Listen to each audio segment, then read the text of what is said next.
Assalamualaikum warahmatullahi wabarakatuh. Saya Muhammad Zainul Rizal dari kelas Ekonomi Syariah 3, Fakultas Ekonomi dan Bisnis Islam dengan NIM 204105020084. Di video ini saya akan memberikan tanggapan ataupun review mata kuliah pengantar Ekonomi Makro Islam yang diampu oleh Bapak Abdul Wadud Nafis LC.MI yang berjudul Tugas dan Wewenang Otoritas Jasa Keuangan atau bisa disingkat dengan OJK. Yang pertama, pengertian dari Otoritas Jasa Keuangan. Otoritas Jasa Keuangan adalah sebuah lembaga negara yang memiliki fungsi dan tugas dalam penyelenggaraan sistem pengaturan dan pengawasan terhadap industri jasa keuangan secara terintegrasi.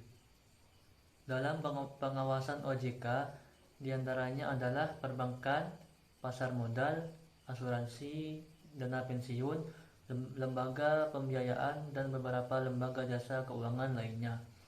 Yang kedua yakni asas-asas otoritas jasa keuangan. 1.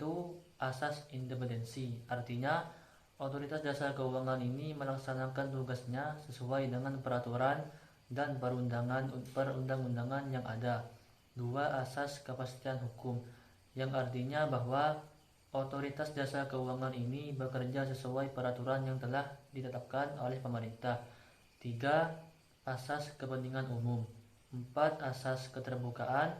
5. Asas profesionalisme, yakni orang-orang yang terlibat dalam otoritas jasa keuangan ini adalah orang yang mempunyai kemampuan dan kompetensi yang tinggi sesuai dengan bidangnya. 6. Asas integritas, yakni orang-orang yang mempunyai jabatan di OJK ini adalah orang-orang yang jujur, taat terhadap peraturan, beretika, dan penuh tanggung jawab. 7. Asas akuntabilitas, artinya apa yang mereka lakukan terencana dengan baik, dilaksanakan dengan baik, dan terdokumentasi dengan baik, sehingga kalau mereka dimintai pertanggungjawaban, mereka mempunyai data yang cukup dan lengkap sehingga mereka bisa mempertanggungjawabkan atas apa yang mereka lakukan. Berikutnya yang ketiga yaitu tugas otoritas jasa keuangan. Tugas otoritas jasa keuangan itu dibagi menjadi 3, yaitu 1. Mengatur dan mengawasi kegiatan jasa keuangan baik di sektor perbankan maupun non-perbankan. 2. Mengatur dan mengawasi kegiatan jasa keuangan di sektor pasar modal. 3. Mengatur dan mengawasi aktivitas jasa keuangan di sektor asuransi, dana pensiun, lembaga pembiayaan, dan lembaga keuangan lainnya. Keempat yakni wewenang otoritas jasa keuangan. Wewenang otoritas jasa keuangan dibagi menjadi 10, yaitu 1. Menetapkan peraturan perundang-undangan di industri jasa keuangan. 2. Membuat dan menetapkan peraturan tentang pengawasan di industri jasa keuangan. 3. Membuat dan menetapkan kebijakan tentang pelaksanaan dan tugas OJK. 4. Mengatur tentang tata cara penetapan pengelola statuter di lembaga jasa keuangan. 5. Mengatur tentang struktur organisasi dan infrastruktur, serta pengelolaan kekayaan dan kewajiban. 6.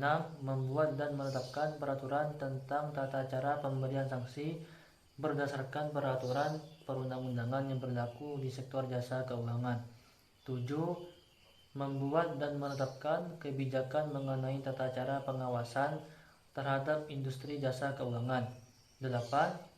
OJK dapat melakukan pengawasan, pemeriksaan, penyidikan, dan perlindungan konsumen, dan tindakan lain terhadap jasa keuangan.